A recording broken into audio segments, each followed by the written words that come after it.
Dear students, I welcome you to my video lecture. My name is Dr. Mazullah Khan and I'm your course instructor for Financial Accounting 2. In my last two lectures, we started with chapter number 17, and in that chapter we covered parts of statement of cash flows. So statement of cash flows, mainly they are coming from operating activities,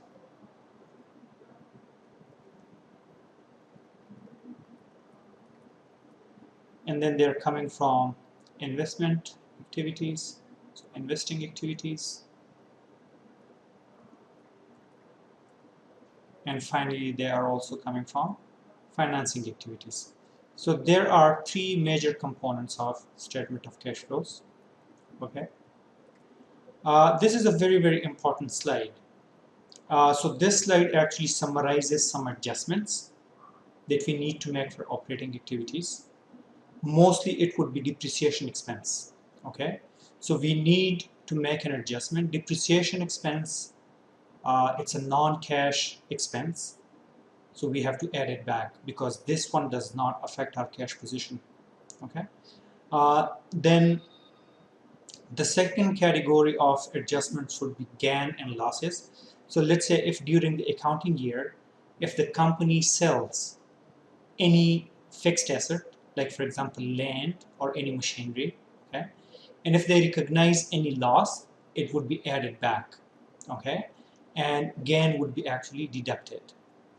Okay, changes in current assets and current liabilities. So increase in current assets, it will be deducted, okay, uh, and now decrease would be, of course, would be the opposite. Okay, so it will be added back. Now if you talk about liabilities, liabilities is opposite to assets. So if increase in asset is deducted, then increase in current liability is added.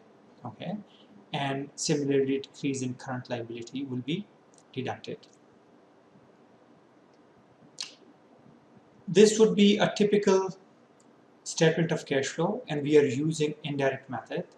And the reason we picked this method because this one is easy to implement.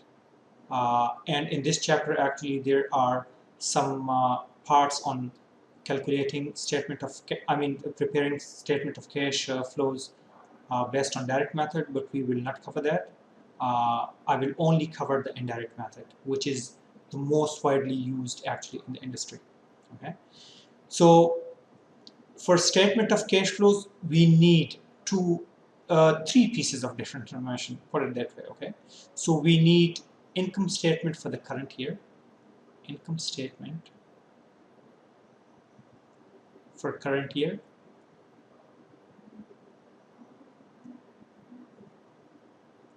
so suppose if you would like to make statement of statement of cash flows for year 2018, so you need income statement for year ending 2018. Okay, and then we need comparative balance sheets for 2 years. So for example, let's say this is 2018, okay, for 2 years. We need a 2017 balance sheet and a 2018. So current year and a previous year. And then we need additional information. Okay, so three pieces of information. Additional information, it's extremely important because whenever we are calculating, for example, depreciation, we use some additional information if there is any. Okay, so this is not mandatory. Suppose if the company do not sell any fixed asset during the accounting year, there may not be any information on, let's say, depreciation, additional information on depreciation. Okay, so this is a typical pattern of statement of cash inflow. So we always start with net income, okay, and then we add all these adjustments, okay, for, of course, from, this is for operating activities, and then we do some adjustments for investing activities and do some adjustment for financing activities as well. Okay, we arrive at the net cash flows. Okay, uh, and it will be either an increase in cash position or it will be a decrease in cash position. And of course, we add the beginning balance. Okay, so the 2017 balance, and then we arrive at the 2018 balance. And in this way, we can tell whether we did all the calculations correctly or not. Learning objective number 3. Okay, so in learning objective number 3, what we are supposed to do, we will be calculating free cash flow. Okay, so free cash flow, how do we calculate it? It's the net cash provided by operating activities. So for example, in this situation, it's net cash by operating activities. Okay, and then we have some capital expenditure, so we subtract that, and then we have cash dividends, we subtract that too. Why do we subtract capital expenditures? Because capital expenditures are those expenditures, so the cash is actually stuck. It's not free anymore. So for example, if I spend some cash on capital expenditures, for example, let's say I buy a piece of land, okay? So my cash is actually stuck in that piece of land, okay? So it's not free anymore. Cash dividends, similarly, cash dividends, once I pay cash dividends, or even if I declare cash dividends, and even if I did not pay it yet, of course, that one is not free anymore, okay? So that is the cash that we committed to our shareholders, okay? So in order to calculate free cash flow, what we need to do, we need to subtract capital expenditures and cash dividends from cash flows provided by operating activities, okay?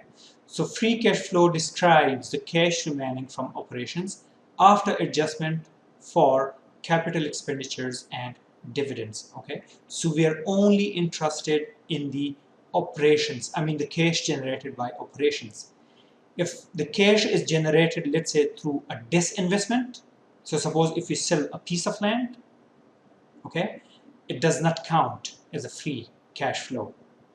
Or if we, let's say, raise capital through bond issue, or let's say issuance of stocks, it does not count towards free cash flow. The reason is free cash flow is only concerned about cash generated through operational activities, okay? In the next few moments, I will actually solve a problem for you. So together we will make a statement of cash flows, okay? So please, the next exercise is extremely important. Pay attention to it. And of course, if you have any questions, you have my WhatsApp number, or you have my, let's say, email, okay? So this is, we have two comparative balance sheets for 2017 and previous year 2016, okay? And I have some additional information as well, okay? So what I'm required to do is actually I have to prepare statement of cash flow for 2017 using the indirect method, okay? And then we have to compute free cash flow, okay? So in order to solve this question, first of all, you need to calculate the difference between these 2 years, okay? So cash, for example, okay, 28,200 minus 17,700, okay? But I'm not bothered about cash because we are not using this information anywhere, so I wouldn't even bother to calculate it, okay? Accounts receivable, okay, the difference between 24,200 and 22,300 is, I have already done that, so it's 1,900, okay? Then the difference Between investments of 2017 and 2016, the difference is 7,000. Okay, and then 60,000 minus 70,000 is minus 10,000. Or what you could do, actually, you can also, let me put it that way, parenthesis. Okay, to show the negative sign, we can put it in parenthesis. Okay, this one is now negative 14. So accumulated depreciation is, actually it increased by 4,000. So put it that way, it's a plus sign. Okay, so accumulated depreciation initially was $10,000. Okay, and now it's $14,000. Okay, accounts payable. Okay, 19,600 minus 11,100, so it's 8,500. Okay, and the other difference for the bonds payable is 20,000, and it's a negative number because 10,000 minus 30,000. Okay, 60,000 minus 45,000 is 15,000. Okay, and 31,800 minus 29,900 is 1,900. Okay, once I calculate all the differences, there is another piece of information that I do not use in my statement of cash flows, which is the retained earnings. Okay, so retained earnings, I don't use that. Okay, so how do I prepare the statement of cash flows? Okay, so statement of cash flows, how do we do that?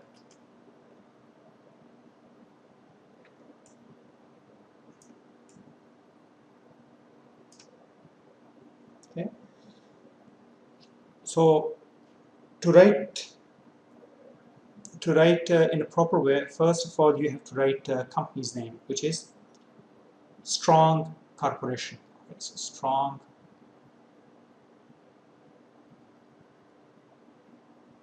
Corporation, and the statement of cash flows.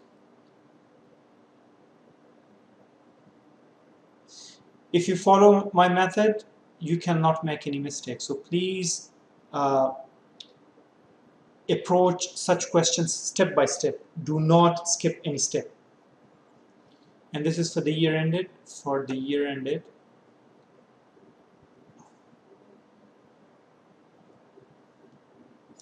December 31st, 2017. Okay. Okay. Now, so cash flows. So your first step number one, it says cash flows from operating activities. Okay, and my second step would be cash flows from investing activities, and then the third one would be cash flows from financing activities. Okay, so operating activities. Now, how do I start? I start always with net income for the year. Okay, so net income, if I may show you here, it's right here. Net income 28,300. Okay, so 28,300. Okay, and then I have to make some adjustments. So the first adjustment that we make is depreciation expense.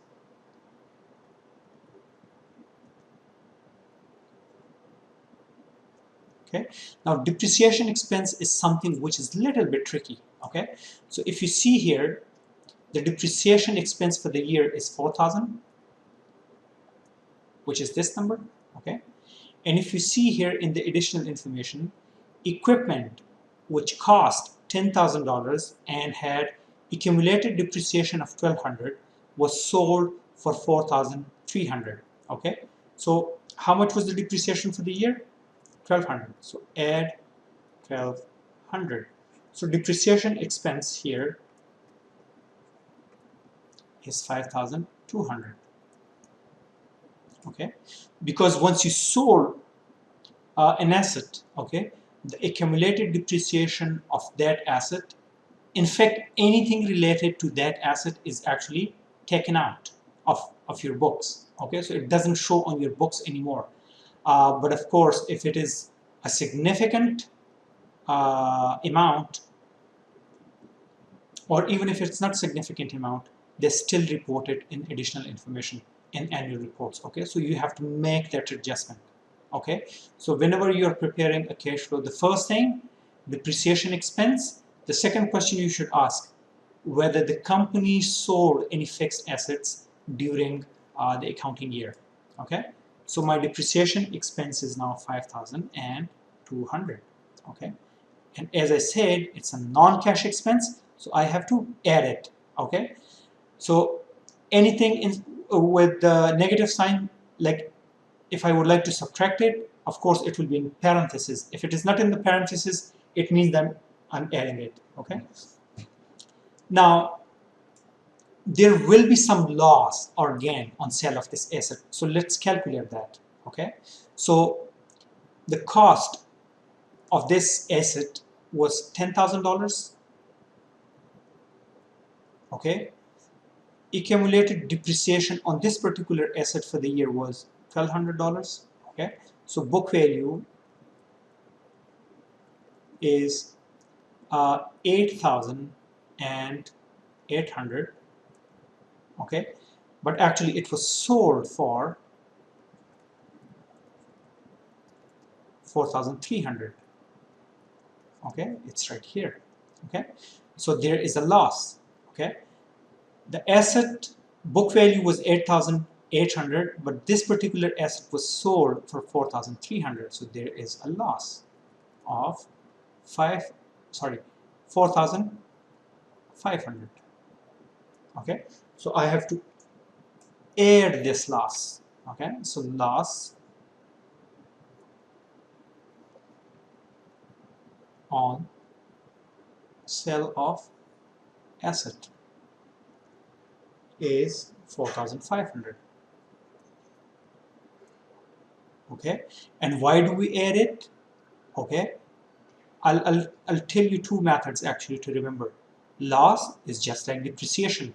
It actually reduces the value of your asset. Okay, so if we add depreciation, we have to add loss as well. Gain is actually subtracted. Okay, that's method number one in order to remember. But the logic is the loss of 4,500 is already showing in my net income. Okay, so the net income of 28,300 is already showing a net loss of 4,500. But now the problem is, while selling that asset, okay, of course you get 4,300 as cash, but the remaining, there is no cash transaction for it. So the purpose of statement of cash flows is actually to convert numbers from accrual basis to cash basis. Okay, so the loss itself, although it is reflecting in the net income, okay, it does not have any cash impact on the company. Okay, so that's why it's added back. Okay, because it's already taken out from net income. So just to remove that effect, we have to add it back. Okay, now increase in account payable. Okay, so operating activities, what does it include?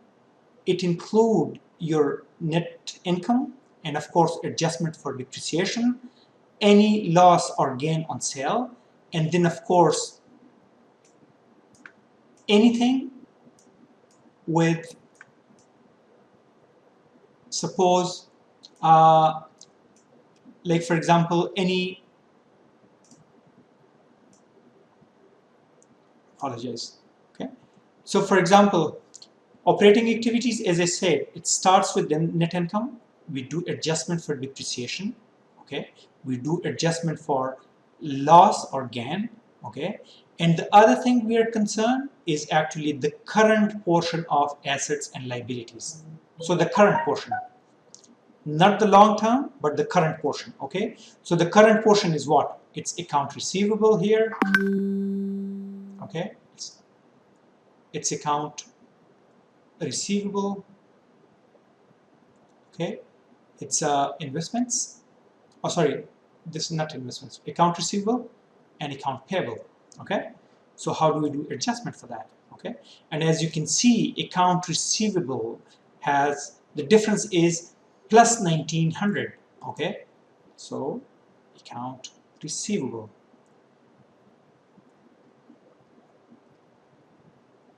So let's say if my account receivable initially is 100 and now it's 120, account receivable increase, it has to be deducted. Why deducted? Because account receivable is just like opposite of cash. Okay, so yes, the income generated through even the account receivables on those sales which go through account receivables, they are shown in net income. Okay, but the account receivable, in essence, actually it's like the opposite of cash. Okay, so increase is deducted. Okay, account payable,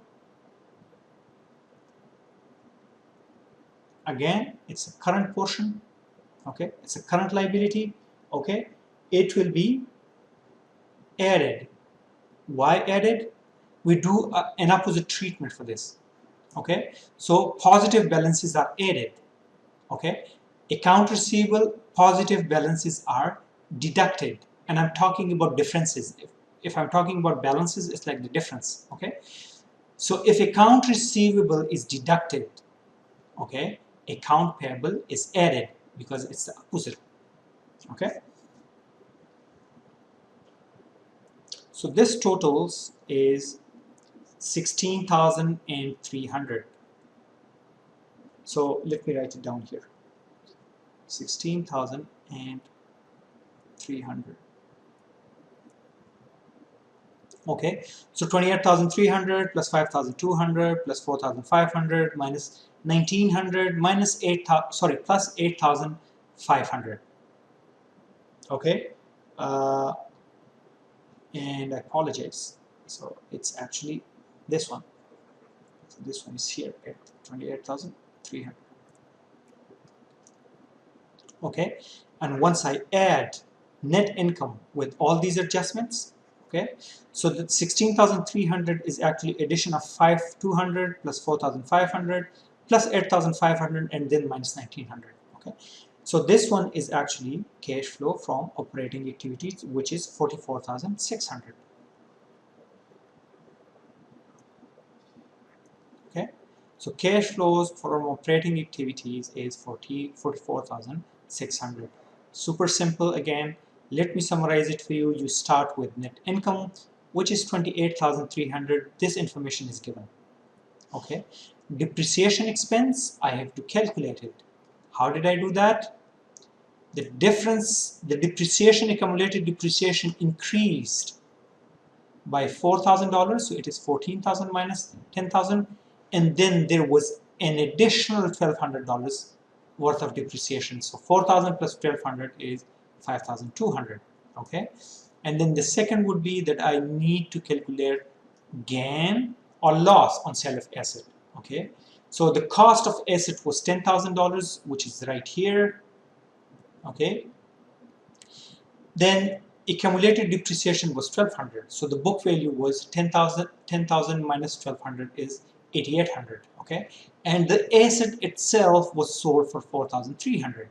It means that there was a loss of 4,500. Okay, so I have to add that loss back, and as I said, the treatment of loss is such as if we are, let's say, dealing with depreciation, because in essence both of them are actually decreasing the value of an asset. Okay, accounts receivable is deducted, positive balances are deducted, and accounts payable, positive balances are added. Okay, so if I add all these adjustments, it comes down to 16,300. So total is $44,600. Okay, so that's step number one. Step number two,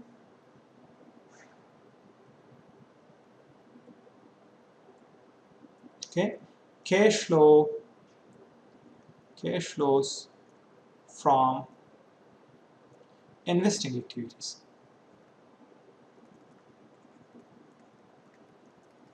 Super simple again. Investment activities, there are only two investment activities in this situation. Okay, how?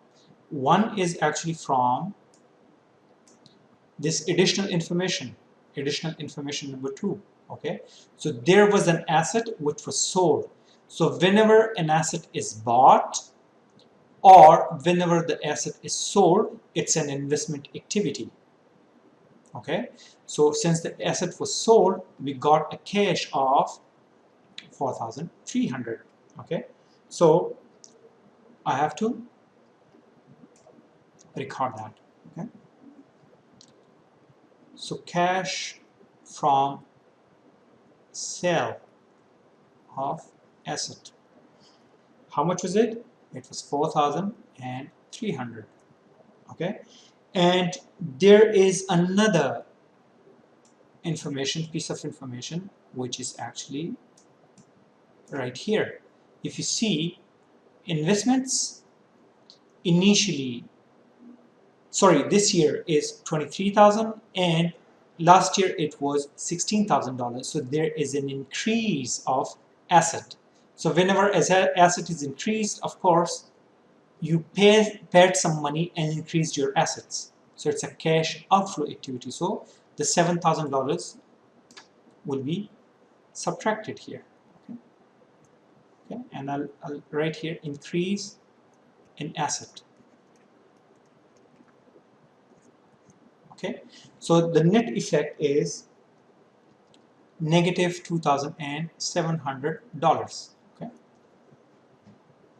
so that's cash flow from investing activities. Let me summarize it for you. Okay, so this 4,300 is coming from additional information from the sale of asset. So we sold an asset for $4,300. Okay, then from the comparative balance sheet, I could tell that since the asset was increased by $7,000, it means that there was a cash outflow activity. Okay, so $2,700 is the negative balance coming from these two activities. Okay, now step number 3.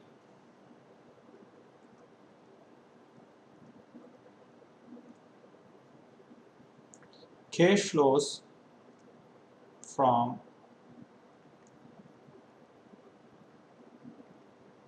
financing activities. Okay, so there are 3 financing activities here. Okay, one, there was an issuance of stocks, as you can see here. Okay, so the stocks, okay, let's start with bonds first of all. Okay, so the bonds initially in 2016, the bonds outstanding were worth $30,000. Now they are only $10,000, which means that we redeemed bonds worth $20,000. It means that we paid for those bonds. Okay, so let me write it down here. Okay, so we call it a retirement of bonds. And why is it a retirement? Because initially the balance was, let me take you back, the balance was $30,000. Okay, so $30,000 worth of bonds were outstanding. Now the outstanding bonds are only $10,000. Okay, it means that the difference of $20,000, we retired those bonds, which means that we bought back those bonds, or in other words, we paid for those bonds. So whenever we pay, it's a cash outflow activity. Okay, so minus $20,000.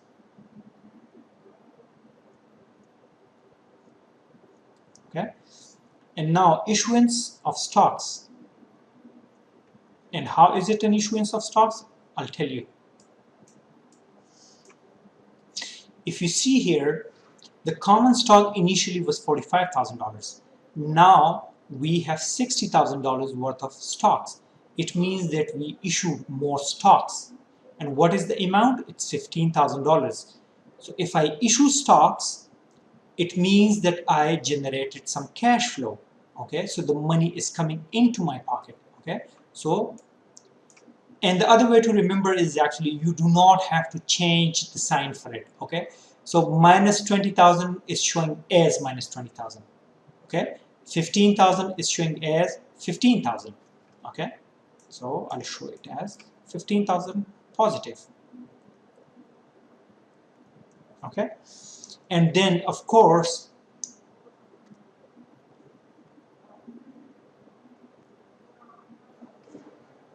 we have to take into account the dividend. Now the dividend paid is here in information number 1, additional information number 1. So net income, of course, we use that information, 28,300. Now the dividend declared and paid were 26,400. Okay, so 26,000, and since it has already been paid, so negative sign. Okay, so the total is 31,400 negative. Okay, and I'll actually zoom out and then I can tell you. Okay, so we have cash flows from operating activities is 44,600. Step number 2, cash flow is negative 2,700.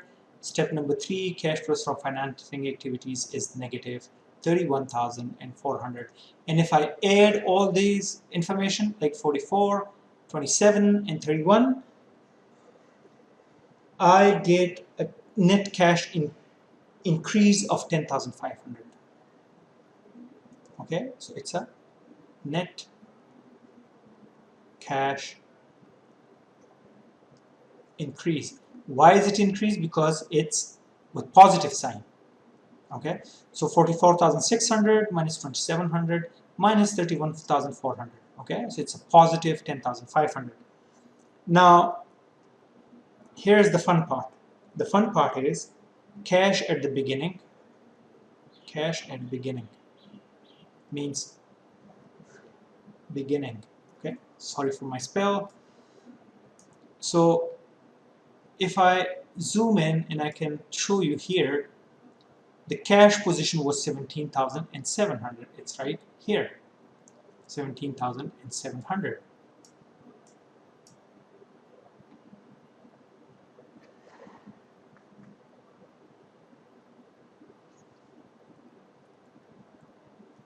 Okay, and if I add it back, so it will be cash at the end,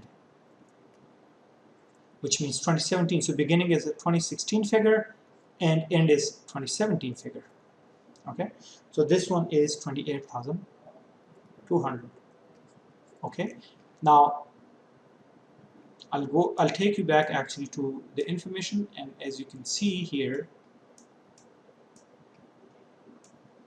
the cash balance is 28,200. Okay, so since my numbers matched, it means that I did not make any mistake. So please, whenever you are solving this question, this one is just like a check for you whether you did everything right or wrong. Okay, so if you cannot reconcile this cash, it means that you made a mistake. Okay, so super easy. You start with operating activities. Okay, so step number 1 is operating activities. You start with net income and then you make some adjustments for depreciation, for loss of assets, loss on assets or gain on assets, for account receivables and account payable. Okay, so income statement item. Okay, and then these two, the last two, is actually the current portions of assets and liabilities. Okay, so account receivable and account payable. Okay, then you go to step number 2. You calculate cash flows from investing activities. Okay, investment activities, as I said, it's all related to buying or selling of an asset. Okay, and then you do the same procedure, cash flows from financing activities. In this particular step, you are interested, how did you raise capital for your business? Okay, did you issue bonds or did you sell bonds? Okay, or did you issue stocks, or did you, let's say, convert those stocks, let's say, into treasury stocks, you bought them back? Okay, and then of course dividend paid. Okay, and as I said in the last step, this number should match the beginning balance, sorry, the ending balance of 2017. So that was question part 1. Okay, so we successfully prepared the statement of cash flows for 2017 using the indirect method. Now my second task is actually to compute free cash flow. Okay, and as I said, free cash flow is your cash flows from your operating activities. Okay, so second part is free cash flows. Okay, how do I do that? It's again super easy. It's cash flows from your operating activities. So operating activities minus capital expenditures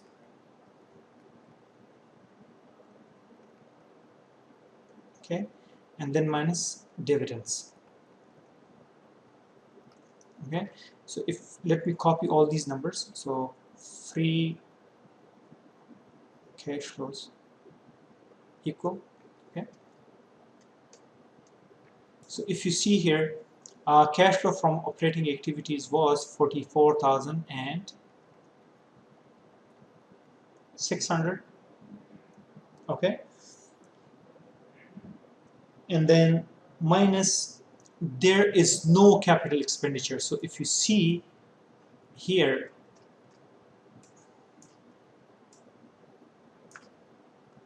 I do not have any information on, let's say, buildings or any other capital expenditure. Okay, so the difference in equipment, I have already taken that into account. Okay, in additional information, I do not see any capital expenditure. Okay, so it's 0.